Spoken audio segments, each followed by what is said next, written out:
Tech Talk with Matthew Dickerson. Matthew Dickerson. Tech Talk. Sit back and relax. It's time to talk technology. Greetings, home shoppers. If you're looking for some red spot specials, it's your lucky day. You've landed on the right spot.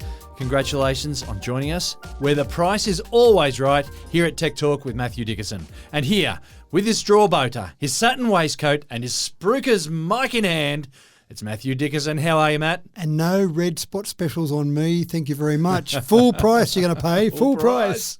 Now, do you think red spot specials is universal? Do you think that's across the world? Do you I think it is. Have I just advertised for a particular company? No, I think there's some in Australia, but I do get the feeling that it is something that you see a red spot on something, there's a deal going on here. However. So of all the universal things, green on traffic lights seems to be pretty universal. Mm-hmm. Red on a device, on a product, on something seems to be something to attract the eye. Pretty universal. You need to buy that thing. That's right. Even if it's not on special, it looks like it's not special. Even if you weren't even in the market for it, just even better. buy Even it. better. So now this week I had an interesting experience, and it's not brand new technology, but I still like the usage of it.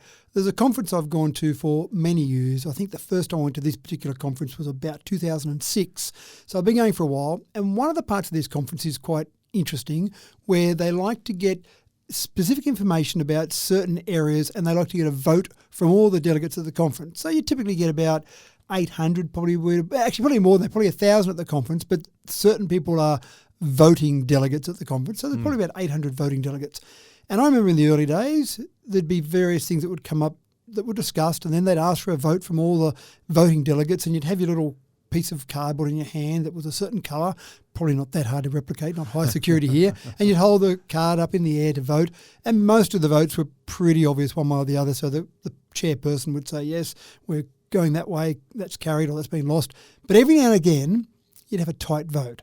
So then they'd say, we better just do a count. So you can imagine 800 in the room, everyone that's in favour of this, hold your piece of cardboard up in the hand. They'd have a couple of sections of the audience, they'd break it up and they'd go and count that part, and someone else would be counting this part, and then they'd have the vote there. People's arms would be cramping up. That's right. They thought they were on Survivor or something. How much longer do I have to hold my arm? Am I going to be the last one? One more hour.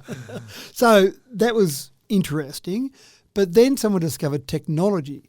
And so now when you walk into this particular conference, you get given a little device that looks a lot like a BlackBerry, but it's not. And the only reason I say like a BlackBerry is because it's got a full physical QWERTY keyboard and numbers on there. In this process, you use all of 2 digits, use 1 and the 2. That's it. Right.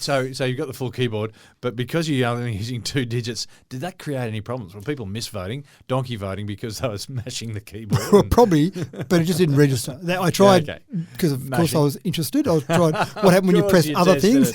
Of course you tested. I wanted to type in yes and no, and that did nothing at all.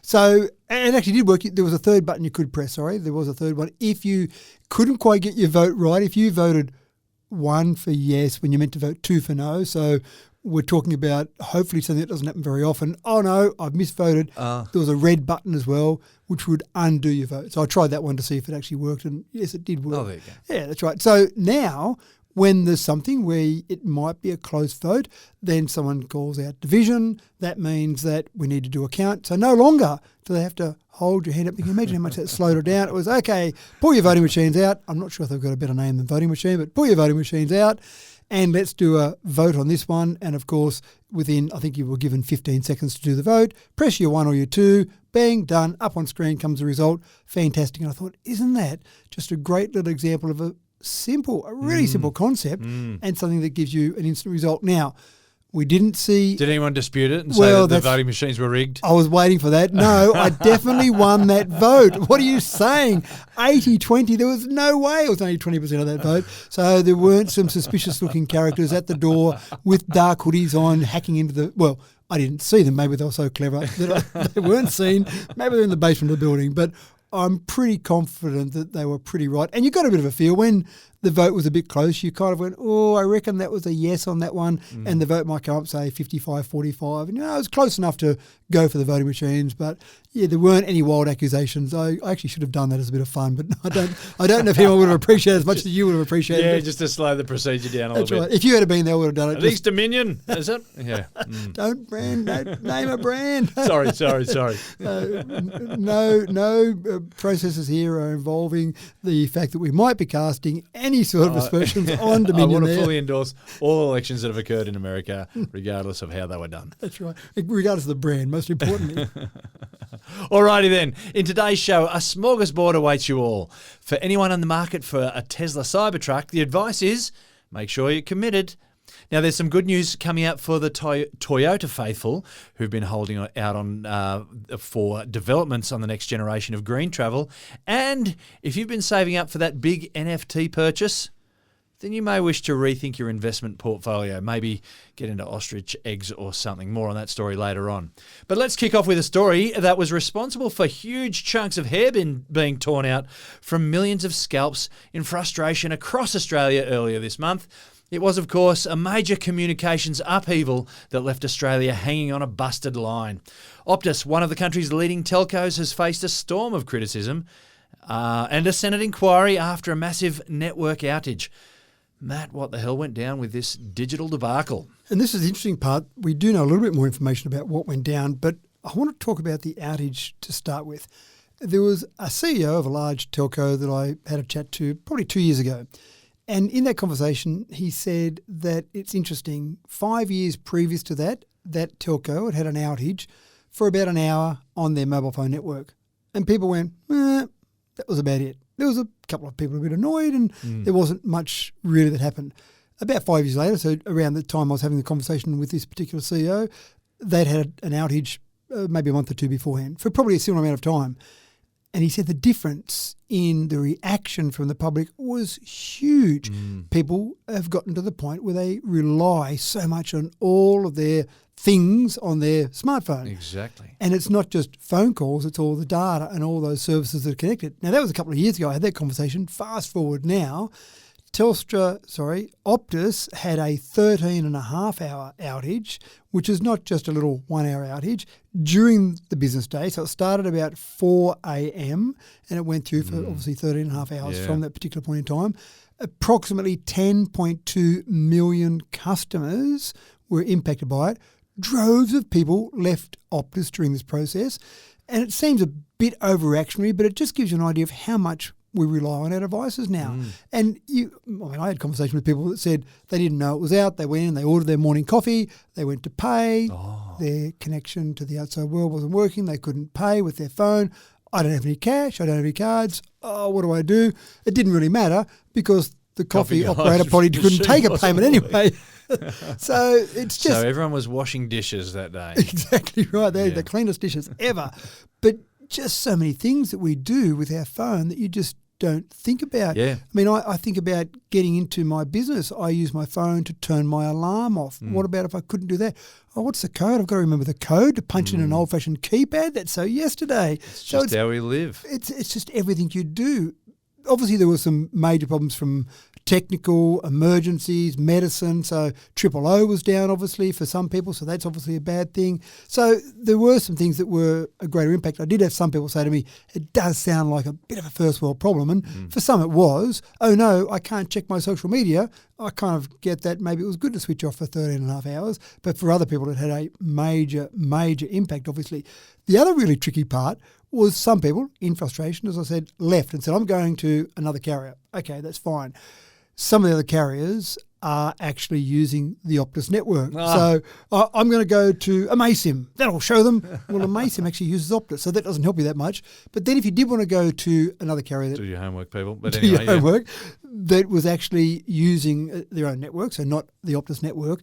One of the things that's in place with all the carriers now to try and stop scammers, try and stop identity theft, is two-step verification, 2SV. So you walk in, hi, I'm James. I'd like to switch my phone service from Optus to another carrier. Certainly, to make sure we know that you really are James, we want to see your ID, and then we're going to get a text message sent to your phone to prove that you have control of that. Oh, what?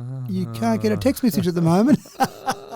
So when you wanted to change, when you said, that's it, I'm gone, well, it was actually quite difficult. Now, the other carriers... Seeing a whole bunch of Basil Fortis around the state or the country, jump out and they're clutching the back of their head. That's right. So they did put some steps in place 22. to actually get around that problem. But you can see the issue there. There's good steps in place to try and stop fraud, and here was something where people just wanted to change over. Now, what was the cause of it all? This was what lots of people have been asking, including senators at a Senate inquiry, as you mentioned. Yeah. Tell us what happened. And it's simplistic but incredibly complicated. What you've got now is, I know it doesn't sound very good, does it? What you've got now, if I make a phone call from, in the same town, in the same community, depending where the switching network, the central switching network goes, that phone call to go to my next door neighbour might travel 1,000 kilometres, might travel 500 kilometres. It depends sounds fair enough, where those switching networks are. The routers that are along those connections need to know where to find something else that's switching. Now, back in the old days, there was a person sitting there with a manual switchboard. Oh, you're after the Eddie residence. I'll just plug you in at number 15. Oh, yeah. Automated. And then listening to your conversation. That's right. Oh, James, I didn't know that you'd gone DUI. It was a terrible time to be a gossip in those days, wasn't it? A great time to be a gossip. So the process there is obviously that's an automated switching. We've got now all our networks are automated switching, but they've got to know where to go. Now, one of those routers, supposedly by a third-party provider, not by Optus, one of their trusted partners, did an update, a regular update on one of the routers, and they were updating some of the routing processes. Now, these are being updated all the time because they're putting new parts of the network in, they're building out the network, they're building redundancy in to try and stop phone calls falling over, or if it gets too congested, they want some redundancy built in. And so what happened was there was a mistake made there, presumably on one router, but then to keep the network up to date, that would be propagated through all the routers across the network. And that's why it's slowly shut down. So people were saying, oh, there's an Optus down or Optus outage. Oh, mine's working. Half an hour later, oh, mine's not working anymore. Yeah. And then, here's the clincher, to fix that problem, normally you'd gain remote access to the routers to fix them. But of course, Optus couldn't gain remote access because the routing protocols were wrong. So they had to send physical technicians out, good old-fashioned people. To press the button. Well, to update the routing protocols and then probably reboot the router. Yeah, okay. So that's why different Have parts... you tried turning it on and off again? Yeah, that's right. Yeah. Every Optus technician, turn it on and off. But that was why it came on in certain stages across the country. So really fascinating process. Now, I know the Australian government and senators there jumping up and down saying, well, we've got to make sure this can never happen again. I don't think you can do that. No. I don't think you can make sure it never happens again. There was one report about hackers from China getting in and affecting the network. I don't know that we've got any more credibility around that. Maybe it was spread by Optus, who knows? Yeah. But I think the routing update was probably the most likely scenario. But again, how do you stop that? Humans make errors sometimes, equipment fails sometimes. I don't think you can put anything in place that would make the network so that it was infallible, that it could never fail. And that phrase is, I find it more and more frustrating every day that you hear it. We've got to stop this from ever happening again. That's right. We can never have any unforeseeable accidents ever again. That's right. And how do you stop an unforeseeable accident? Well, it's unforeseeable. So by definition... And it's not like this is happening on a regular basis. If it was happening on a regular basis, you go, we're going to do something to stop this from ever happening again. I get that. But when it's a one-off and it's never happened before... That's right. And I guarantee it won't happen again in terms of a routing update that propagates across the network that stops the whole network, but there'll be something else the next time around. There'll be something else. That's right. Yeah. So I'm sorry to deliver bad news to our listeners, but at some point in time, you'll probably lose communications no matter which carrier you're with. None of them are immune to these sort of problems, and the networks are complicated. The old telegraph line that ran from Darwin down to Adelaide was pretty simple. Something stopped, send out a horse and a rider along that line, and you'll find it's broken somewhere, patch it together, and it's fixed again. But it's a bit more complicated than that somewhere now. Along the line, we stopped adjusting when things go wrong, and we just fell over and kicked and screamed like a toddler. That's right. And I think there's a lot of that. There's a lot of that these days. There's zero resilience in times of a minor crisis, and 13 hours. Yeah, I know. And my apologies to people who did suffer. But we got through it. Yeah, we managed to get through it. And we will continue to do so.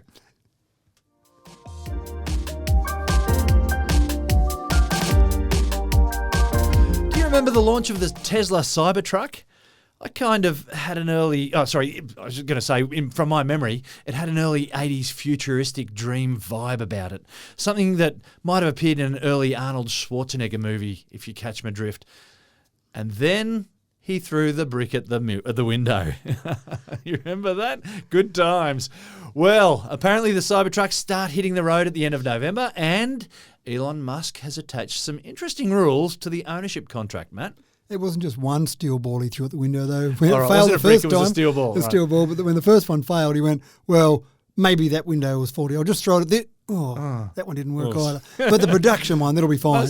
Must stop throwing these steel balls at windows. That's right. So they have been, it was actually 21st of November 2019 was when the Cybertruck was launched. And as you say, I like that feel, that Arnie Schwarzenegger feel to it. Yeah, it really has a sort of Running Man sort of a feel to it. Yeah. And we've talked about it before. Elon has the Thomas Edison feel that you come out and make a grand promise and you get people excited about it, and then you go back to the team and say, now, how do we build this thing? So they've been doing that for the last 4 years. Yeah. Now they're ready to start rolling off the production line in limited quantities. I don't think they've got to the stage where I describe it as mass production yet with the Cybertruck. But have they got the orders to warrant? Oh, my gosh, have they got the orders? Seriously? Yes. Yeah, right. And okay. again, Tesla have done some clever things in the past where they take lots of orders and they take deposits and they use that as a bankrolling process. Yeah, what a okay. great concept. Let's let these people putting deposits on that aren't gaining an interest bankroll your company. So if you can get people excited about it, why not? So they've had the orders, no problems at all. They're ready to start rolling off the production line end of November, so we're not far away. But in the contract, they've added a little clause. And that clause says, once you take delivery of this Cybertruck, it's yours for 12 months. You cannot resell it for 12 months unless you're happy to pay $50,000 penalty. Wow. Now, the logic here is that there's going to be high demand. And if I'm not on that order list and I've got a lot of money, I might say, I'll buy anyone's Cybertruck. If you bought one, I'll pay you 20 grand extra, 30 grand extra. And people are just buying them and then making money on their purchase. Correct. Now, we've seen a shortage with other manufacturers in the past couple of years, since the pandemic really, where some car manufacturers are saying that their cars are being sold off the lot brand new and someone's reselling the next day for 10 grand on top. So there's been that going on for a little while. I actually think some people will pay the 50 grand penalty because I think some people will get more than 50 grand for it. Yeah, you reckon, yeah. But I was interested in it. I was starting to think about why you would care at all. If someone buys your product and then someone else is happy to pay more for that product on the second-hand market, well, it seems like that's a bit of hype, that's a bit of interest, and it seems like there's a lot of value in that product. So I'm not sure why Tesla would care that much. Maybe they're trying to really make sure that people keep buying them from Tesla, but presumably that person that sells it, he'll buy another one, he'll pocket that money and put another order in for the next one that comes off the production line eventually and sell that one maybe. So I don't really understand why they're that concerned about it, but it gives you an idea that Tesla does things a bit differently. I can't think of any other manufacturer that has put such a clause on a product you sell. Yeah. Now, I'm not a solicitor, but I don't even know if it's legal. If you buy a product from me and then you own it, who am I to tell you what you can do with it after you buy it? But having said that, you can't buy it without signing the purchase agreement. Yeah. And the purchase agreement has this clause in there. So presumably they've got some lawyers that have got a few more skills than I have in legal matters that have got that and saying it's okay. Well, besides, having a 12-month date from the 30th of November, how they would even police it. How do you know when a vehicle's sold? Well, actually, normally with a Tesla, because I have sold a Tesla, you normally remove it from your app and then the other person takes over. So then you'd have to say to someone, look, I'll just leave it in my app, okay? That means I can track where your car is and go and get into it and drive it anytime I like. And the other person might say, not that comfortable with that. So to get it out of that, you might some of that $50,000. Yeah. Yeah, that's right. So there's all of that to consider. Obviously, the main thing here is getting them up to production volume that they can satisfy the demand, the huge demand that's there. If you do want to sell it and you do actually ask Tesla for permission, they'll nominate a price. Their price is, they think the resale value should be whatever you paid for it, minus about 25 cents per kilometre that you've driven at that point. So if you wanted to buy it and sell it straight away, it would be basically worth the same price you paid for it.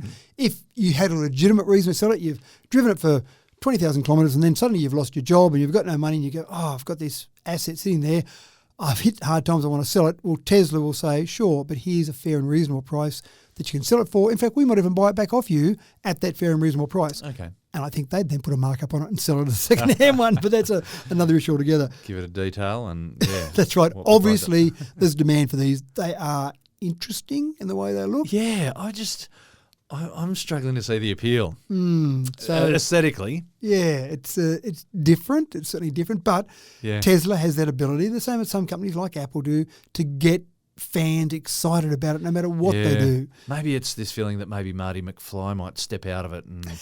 Maybe, it's got a bit of a DeLorean feel about it. Maybe. So anyway, good luck to those people who are getting those first orders rolling off, but bad luck if you're only buying them to resell it.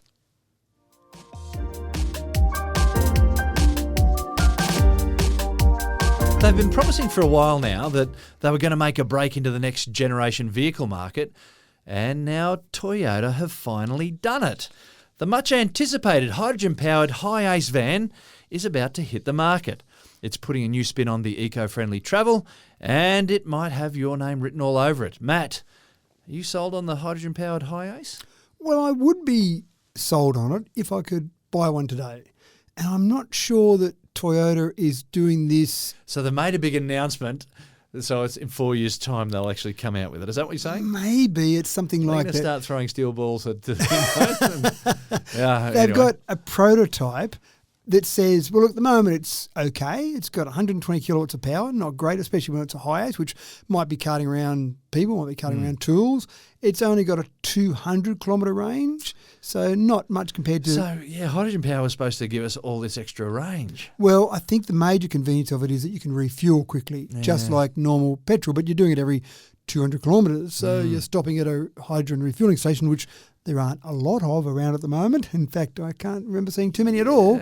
But I think at least we're thinking differently, and I think at least Toyota, who may well have said, we missed the boat on that EV thing, maybe we should have just looked to continue to innovate. We used to innovate. And so they have talked about hydrogen a lot, but I think they've been doing that because they missed the EV boat. They missed that, and they feel they're so far behind. If we get up to speed on hydrogen and start making announcements around hydrogen, they've got some very faithful, some very loyal customers. Some of those loyal customers will say, you know what, I'll keep driving hybrids, and when they finally get these hydrogens nailed, then I'm right. Now, my general big picture futuristic view of what vehicles will be in 5 years' time or 10 years' time is that I think that EVs will be what light passenger vehicles are. I think hydrogen will be used for heavy haulage trucks, maybe even Pantech type trucks, when you've got a large heavy load that's going to start to drain a battery a lot quicker, and when the job that you've got relies on keeping that on the road. So in other words, a truck that's hauling things around, that's taking bulk goods from A to B, and when it's parked somewhere, it's not earning money. They're the times I think you'd want hydrogen so you can refuel easily and obviously stay on the road. But for light vehicles, even for Toyota HiAces, I still think EVs are the way to go. And our batteries are getting better, as we know. So in 5 years' time, in 10 years' time, more charging stations, better batteries, 1,000 kilometres range maybe. Maybe you don't need that, 500 kilometres range with good charging stations regularly. So I like the fact that at least Toyota's recognising that they can't just keep producing internal combustion engine vehicles. That's a positive without a doubt. So fantastic. Well done, Toyota. You've seen what the rest of the world is doing. Is a 200 kilometre range, 120 kilowatt powered HiAce hydrogen prototype going to satisfy everyone? Maybe not. The other thing I want to mention... We should point out too, by the way, because we might have some new listeners here who are going, but what about the hybrids? But what about the hybrids? The ones that Toyota have been advertising, we've been into electrics for a long time.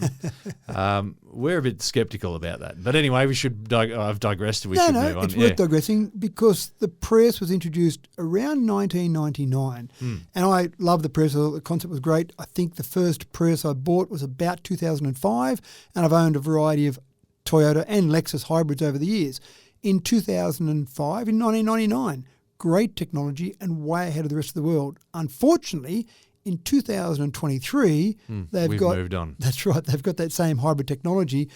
Unfortunately, all a hybrid does is reduces the amount of fuel you're burning. So it's a more efficient internal combustion engine vehicle, but it's not a game changer. And I think that's where we're at with the Teslas of the world, with lots of the traditional manufacturers. a game changer. One thing I did find really interesting in this, though, was that this particular HiAce van uses a V6 twin-turbo engine that's been modified for hydrogen. So maybe rather than doing a whole fuel cell, maybe than doing a whole different way of actually converting your hydrogen into motion, by using a normal engine, maybe there's some hope here for some retrofitting of vehicles. Yeah, right. So it doesn't produce any carbon dioxide. It does release a bit of NOx, some nitrogen oxides, which not great from a health perspective. Yeah, particularly if you don't like acid rain as well. Yeah, that's right. So not perfect, but again, I actually saw that as a positive from a retrofitting because let's face it, if everyone started buying EVs or hydrogen vehicles tomorrow, we've still got a lot of vehicles on the road. Now, don't hold me to these numbers, but roughly in Australia, we buy about 1 million cars a year, new cars a year. But on the roads, I think I read some research months ago now that had about 15 million vehicles on the road. So it's going to take us a while to convert all those over. But if you could retrofit back to hydrogen with a normal engine, that sounds pretty exciting. I have no idea what they had to do to convert that. It might be ridiculously expensive. It might be impractical. But I thought that was interesting that they're introducing a new Toyota HiAce hydrogen with a V6 twin-turbo engine in it, which sounds like you're not really trying to change the game. They've got their manufacturing set up for internal combustion engines. Let's keep using that. So please, Toyota, we really want you to get on board. To kick up a revolution.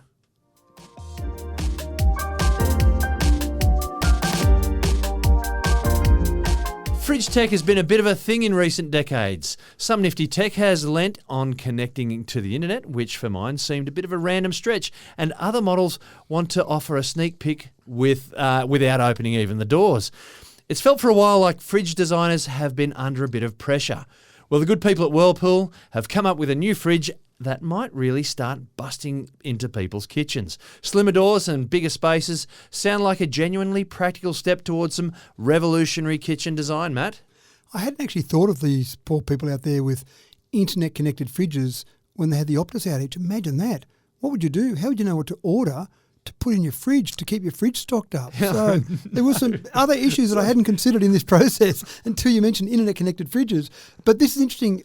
I want to talk a little bit about just the history of refrigeration, but I don't think we give enough credit to refrigeration. Fire. Everyone talks about fire. When mankind kind of discovered fire, I'm not sure if you discovered fire, you saw a fire across the horizon somewhere and went, there's some big burning thing I don't want to go near. But I suppose when they started to control fire, then you could use that to keep you warm. Yeah. You could use it for cooking, protection probably, because you probably could put a bit of fire around your campsite and keep away some of those marauding animals. So that was a pretty important process for humans.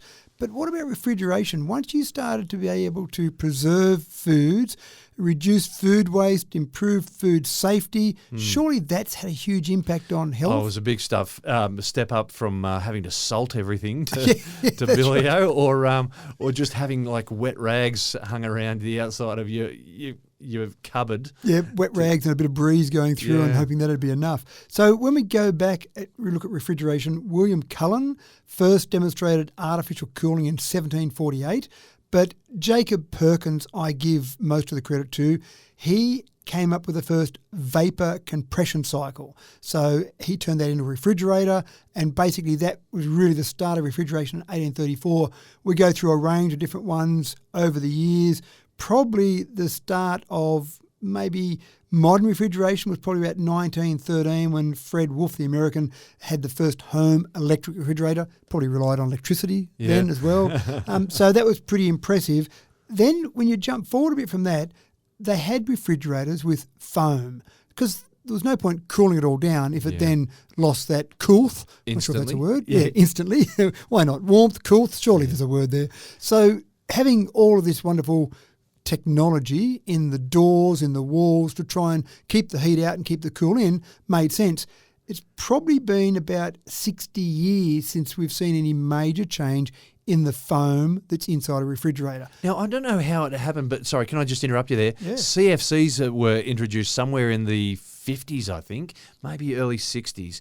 You remember CFCs, that nasty demon that destroyed our ozone layer? Yep. Apparently the guy who developed that for refrigeration was also the guy who put lead in petrol too to stop the engine knocking. He's and made some major contributions to there's society.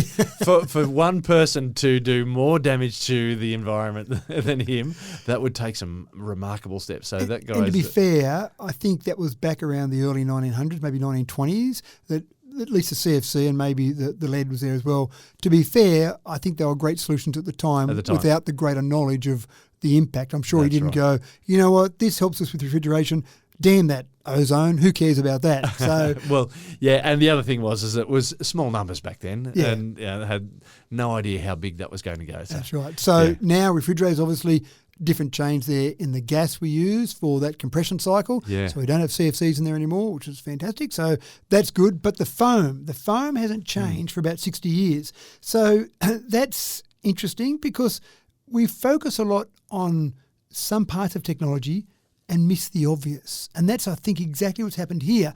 They've been focusing on the motor, the compression, the gas cycle, all sorts of wonderful things. As you say, internet connected, see through the door, tap on the door to let it light up inside, all sorts of things. Fancy stuff. Meanwhile, you've still got these big, thick doors, and you see how big a fridge is, and then you open up, it's the opposite of a TARDIS. It's a lot smaller inside than you think it should be. So Whirlpool said, why don't we do a bit of vacuum dooring?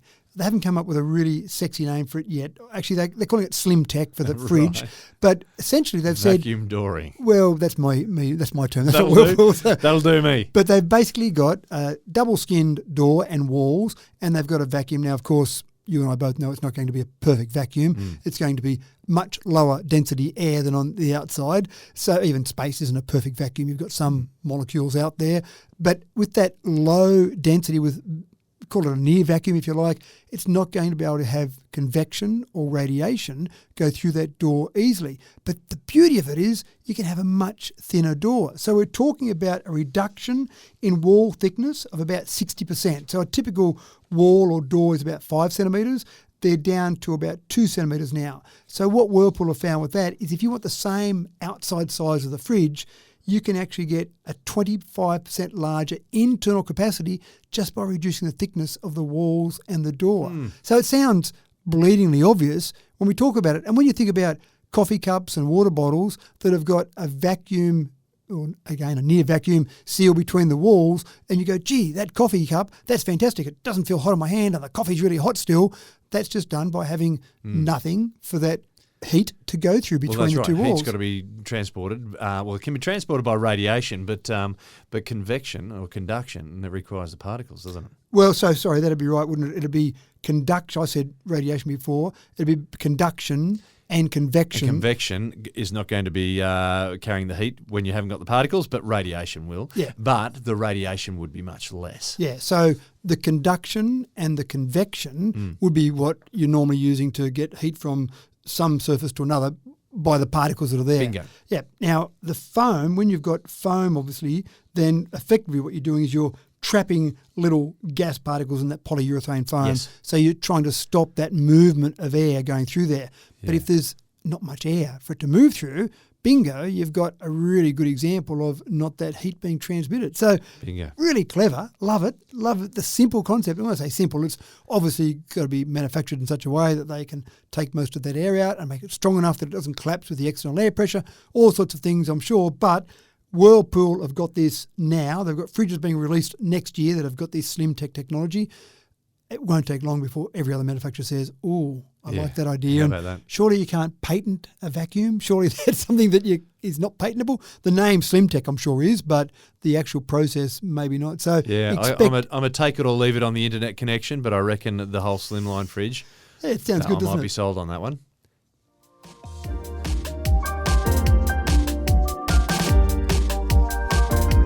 Today we're diving into a futuristic tale, but it's not science fiction. Imagine parks where your phone charges wirelessly, Wi-Fi floats through the air, and Barbies chat with your smartphone. That's the buzz in Australia's innovative smart parks. So there is a park in Perth called Honeycomb Park, and it's a bit of an example. It's done by NBN Co. to show you what you could do if you really wanted to take advantage of all the technology. And I love the concept. something as simple as an outdoor barbecue. We see them in lots of parks. We see them all over the place where it's just an outdoor barbecue. It might have some money you've got to put into it or a credit card you've got to tap, or it might just be a button you press and it works for 10 minutes, 15 minutes or whatever, and then your steak's not cooking that well. So That's right. Do I have to press the button again, or is there a And timeout we've on been that? using that technology for 40 years or so. At least, that's right. To crank it up. So they built one, and I'd love to see one in our area. They built one so far. So first thing, you turn up there, you've got good high-speed Wi-Fi. Why not? NBN's doing this, so of course it should be good high-speed internet. So you connect your devices, your phone, iPads, whatever, to the Wi-Fi. Fantastic. Then, I'm using my Wi-Fi a fair bit. I might be draining my battery. So of course, the bench has got wireless charging, as you mentioned, built into it. So you just sit your phone on certain designated spots on the bench and it will charge up your phone. You go, well, that's good. Wi-Fi, charge my phone. It's got some USB ports as well in case you've got an older phone that doesn't charge wirelessly. Well, that sounds all okay, but doesn't sound that revolutionary. Right, let's get this barbecue cranked up. Hold on. There's no button there. There's a QR code. So now you scan the QR code and you can actually start the barbecue, monitor the barbecue, with the app that you download for that particular barbecue. So you can know when it's not working for you. Right, so you know. Because your phone will say, this isn't working for you. That's right. You look at it and you go, temperature than zero. just sit there with your sausages not sizzling. That's exactly right. Yeah, okay.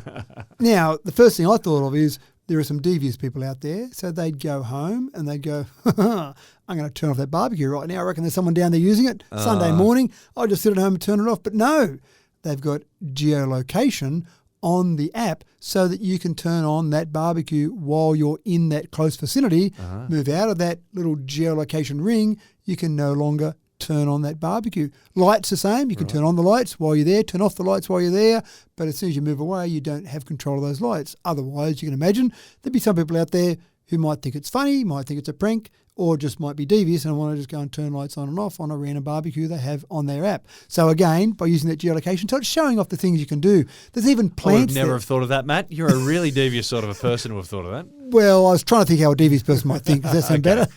And then they've even got plants there. If you reckon you've got a bit of a green thumb, you can water the plants. Again, while you're in that geolocation, you can go in and turn the watering on. I assume they've got an automated system as well. So if people don't water the plants still survive. But it's just showing off what you can do, because you can do all these things around your home, but showing them off that you can do that while you're sitting there, just basically using this technology. I thought it was absolutely fantastic. So again, one demonstration park. I love to see how the reports go once people use it. I did think about the possibility that someone turns up and they mightn't have a smartphone. They might have left their phone at home because they want to have some fun with the kids, and they go, oh, what? But I then thought, who would ever leave their phone at home? Or maybe an Optus customer would. But apart from that, I don't know that people would leave their phone at home. And I think most people have got a smartphone. If not themselves, there would be someone in the group. I'm assuming they're not having a barbecue by themselves. There'd be someone in the group that would have a smartphone that would say, okay, I'll download the app and I'll go and turn the barbecue on. So a good demonstration, maybe technology for the sake of technology, but a good demonstration of what you can do. What about all those boomers who hate using technology, though? They can't have their sausages. They can't have a barbecue anymore. Or take some younger people with them and say, Just take young people. Jimmy, can you just crank up the barbecue for me?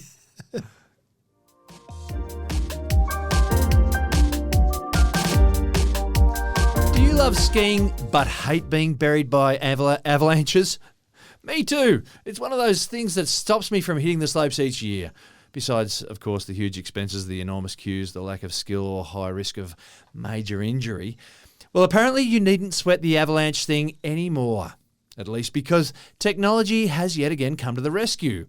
Matt, pour the St. Bernard another bowl of brandy and hand me an ugly sweater because my ski season just got a whole lot more enticing. It does, doesn't it, if you're not going to be exposed to those avalanches. And the problem is that avalanches are becoming more common now because we're getting this earth heating up a little bit. So isn't that interesting? Yeah, it is. So those bits of snow on slopes, when there's a bit more heat in the air, they're more likely to let go, and suddenly you've got a bit of snow over the top of you, which doesn't sound like fun.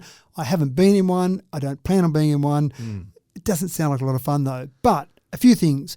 The first part is we'd like to know about it so we can stay away from the slopes, prevent it maybe, but then if you are in one, maybe have some way of helping out. So on the first step, knowing when, they've got some pretty interesting processes now with some cameras trained at some slopes, combined with weather stations, and then feeding that back into an AI tool to analyse lots of avalanches that have occurred over the years to get indicators about when an avalanche is more likely. So Just like when you see sharks on the beach, shark warning, you'll see various indicators from an AI perspective. Okay, avalanche likelihood today, 88%.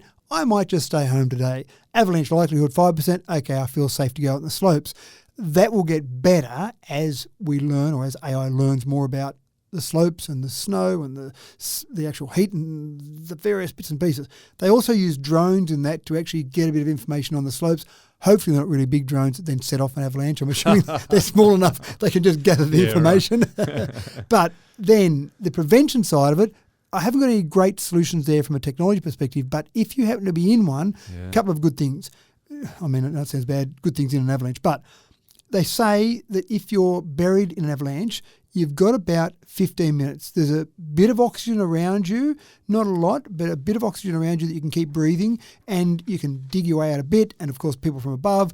So after about 15 minutes, the likelihood that you're going to be a survivor, minimal. Unless you've got a device, and I'll name the device, it's called a SafeBack SBX. It's just a device you put on your back in a backpack as you go skiing, not that large, but it's got two important things in there. First of all, it's got some oxygen. So if you happen to be in an avalanche and you find yourself under a bit of snow, you can start panicking, or you can just pull out the oxygen, a bit like, I assume, some sort of oxygen mask like in an aeroplane or similar, but you've got access to some oxygen, and that'll keep you going for about 90 minutes. Now, 90 minutes to get someone to be dug out of being under snow sounds like a much more reasonable time than 15 minutes. 15 minutes doesn't sound long, especially when there's an avalanche that's gone. Any other person up on the slope is probably not up on the slope anymore. You've got to get people up there, etc. But it's also got a bit like an EPIRB. It's got a beacon that is sent out to say, I'm here, so a bit better for directing where you might start digging. And they've also got drones that do two things. One, they'll look for that EPIRB signal so they can narrow down where it is, but also they've got drones with some heat sensing that's sensitive enough to get people that are buried under the snow. Now, you'd think, my first thought was, having a couple of metres of snow above me, surely it's not going to detect my little warmth of my body or any sort of radiation coming from my body. But the good part is that the snow is very cold, so any bit of heat underneath there is a bit easier to pick up. If it was out in a temperature of 30 degrees, for example, in the ambient air, and you're trying to pick up a human body in that, it might be harder. But because you've got those extremes, very cold, maybe 0 degrees Celsius-ish, and you've got a human body that might be 38, then it's a bit easier to pick up. So when it does happen, the drones can go out there and pick up people with an EPIRB, or pick up people just on the heat signature or radiation from their body. So does that make you feel like you want to go skiing now, or you're still a bit concerned? A little bit more, but only a little bit more. Only a little bit. But it is interesting that we're having to address some problems that weren't problems 10 years ago because some changes are occurring. Well, I like the idea of the early detection as well, so we do a little bit of a warning in advance. Yep. Maybe don't hit the slope today, but... as long as you don't get it while you're up on the slopes, text comes through. Right, today, 88%. What? That noise that you're hearing in the background. That's a definite sign.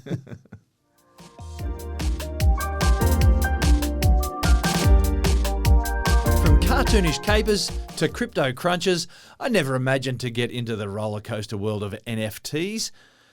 There seemed to be a lot of money changing hands over nothing tangible that I could really make out at all. But there was big money to be made nevertheless, and it appears that I well and truly missed my chance to make $1 million out of creating semi-appealing doodles. Matt, I hear that the boat has sailed on that one and it's finally run aground. You did also miss your chance to lose a lot of money. So there's that to think about as well. Go, right. There's two words I've got when I think about NFTs, and that's tulip mania. And we have talked about it before, of course, back in the Netherlands, back, I think, 1700s, maybe 1600s, where tulips were suddenly the thing. Mm-hmm. There was no inherent value or extra value in tulips, but the price of tulips went through the roof just because that's what people paid for them. And I feel a bit the same as NFTs. Now, we must say on here, we've talked about it before, we don't give financial advice. Lots of people were sending messages at one stage to me about crypto. What should I do with my crypto? What type of crypto should I buy? What cryptocurrencies and all the rest of it. And of course, we said at the time, we don't want to give advice, but from my personal perspective, the amount of crypto that I own is zero, if that gives you any indication. NFTs, the number of NFTs I own is approximately the same as the amount of cryptocurrency I own, which is about zero. Because again, I couldn't see the inherent... zero. Somewhere floating around the plus or minus zero. So I couldn't see the inherent value in an NFT. And when you had Jack Dorsey selling his first tweet as an NFT. I just thought the world has gone crazy. Then you saw a whole range of other things. The Bored Ape Yacht Club produced a bunch of NFTs. They were selling for millions of dollars. I can't believe one recently sold for $212,000, but that was bought originally for millions of dollars. So even though $212,000 sounds like a huge sum of money for a bit of digital art, then $212,000 sounds a lot less than the millions of dollars paid for it. To give you an idea, if you want to put some numbers around it, the trading volume at the beginning of 2022 for NFTs was approximately $12.6 billion across the world. Now, the last month I've got data for, which was just the last, as in October, then the trading volume was 1.39 billion. Now, there's two things that says to me. What a big drop from 12.6 billion to 1.39 billion, but 1.39 billion? Really? Yeah, it's still there? Still there? Goodness me. So they're just, I don't know, has no one heard Hans Christian Andersen's tale of the Emperor's New Clothes? Because there's a naked emperor running around the place here, and some people are starting to go, oh, he's not wearing new clothes. It just sounded like a gamble, didn't it? When you buy something, me personally, again, my investment advice here, which I'm not giving, is that you want to actually see some inherent value. And when you see no inherent value in that bit of artwork, whatever it might be that you're buying, you struggle. Probs don't spend $212,000 on it. Probably not, or millions in that case. Millions, yeah. The funny part is that I saw a bit on The Simpsons recently, and The Simpsons obviously does have some things that are a bit of social commentary. Obviously tries to stay very current and very relevant, and obviously various predictions that people will say, look at that, they predicted Donald Trump, they predicted COVID-19. But in a recent episode of The Simpsons, they talked about some NFTs that Homer was trading, and as you can imagine, poor old Homer failed miserably in his investment process for the NFTs. They produced, I think, a digital world version of Homer, and it went a bit crazy from that perspective. But essentially, the value in that was almost nothing at the end of it all. So it kind of was a bit of a reflection on society, a bit of a poke fun. Yeah, poke fun at the rest of society.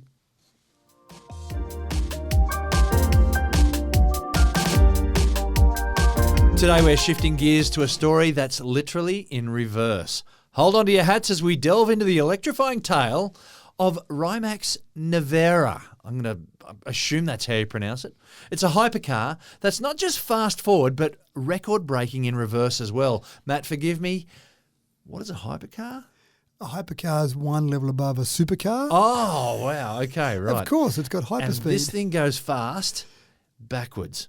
How's your reversing skills? How quick can you get into those reverse parks? Yeah, I'm just wondering, exactly why do you need to go really quick in reverse? I think it's at the stage with this particular vehicle, they've shown off what you can do with a production electric vehicle. And they've done everything they possibly can. Yep. And they did sit around, I'm sure, and said, what else can we do? Anyone got any ideas? That's right. Now, to give you an idea. And one of the cleaners in the background went, you can see how fast it goes in reverse. I'm an expert reverser. I can park with the best of them. So this thing does 412 kilometres an hour. Not that useful when speed limits are normally 110. Yeah, that's right. It's got 1,194 horsepower, so it's got a fair bit of acceleration. It's actually able to accelerate faster than an F1 car. Wow. So this is a production car you can buy and register to drive around the roads. Wow. The only problem is if you were going to buy it and register it, you'd just need to have $2.1 million for the purchase. Not sure what the insurance premium would be like as well. Some people do complain about EVs being a little bit more expensive to insure. That's money because they're a bit more expensive to buy. Yeah. But $2.1 million, I'm sure the insurance would be a little bit on that. But they've broken a few Guinness World Records for the fastest lap in a production car around certain tracks and the fast acceleration, the fast top speed, et cetera, et cetera. And it was at that point, what else? And so, someone said, what about reverse? So they thought, well, that'll be interesting. It's not built for airflow in reverse. It's built for airflow in the forward direction to keep it down on the ground. Obviously, when you're going fast, you don't want it taking off like an aeroplane. So I wonder if it'll work in reverse. So they did a few tests, did some wind tunnel testing. They went, actually, it'll be okay because it is sloped at the back. So let's give it a crack. So they gave it a crack and they did 241 kilometres an hour in reverse. Which is a Guinness World Record. So there's another record for this particular vehicle. Yeah, but you know when you're reversing and you're reversing fast, and you just wiggle the steering wheel just a little bit. And I hope they had a fair bit of room around them. Yeah, that's right. Because when you're steering from the rear wheels, that's a problem. Exactly right. So it's something a bit difficult to control. Anyone who's operated any of those trolleys that have got the steering wheel, the actual wheels that steer at the back, knows that you can get into trouble in a hurry. Even forklifts. People have trouble driving forklifts because they steer from the rear. Or just when you're reversing and you try and steer and things go a bit funny. So going a bit funny at 5 kilometres an hour going into reverse park is one thing, but at 275 kilometres an hour, did I say 275? 275 kilometres an hour. Yeah. So going at that speed in reverse, but that's ridiculous. I think it would have solved the problem. You remember that episode of Seinfeld where they were going along and George, being an expert reverser, was going to park parallel. And, of course, you're going to parallel park, you go past the park and you reverse in. You never drive in frontwards. Right. And, of course, George was about to reverse in. Someone else came along, was going to drive in frontwards, and they sat there and had the argument on the street for hours. It would have solved the problem in this case because George would have been in that park so fast that no one else would have had the chance to try and get on that park. Good point. Because at 275 kilometres an hour, I reckon you can get in some reverse yourself parks. one of these. Now, how do you pronounce that name? I like your pronunciation. The Rimac Nevera. Oh, you said Rimac? I said Rimac. Rimac. R-I-M-A-C. So Rimac, Rimac, Nevera. Yeah, I like Nevera. Is that a derivative of the word never? But anyway. Never. Yeah. So hypercar, you're going to hear hypercar more because it's not just good enough to be a supercar anymore. You've got to be better than a supercar. Now that EVs are on the market and they're better than those supercars. That's right. So you've got to go better than those.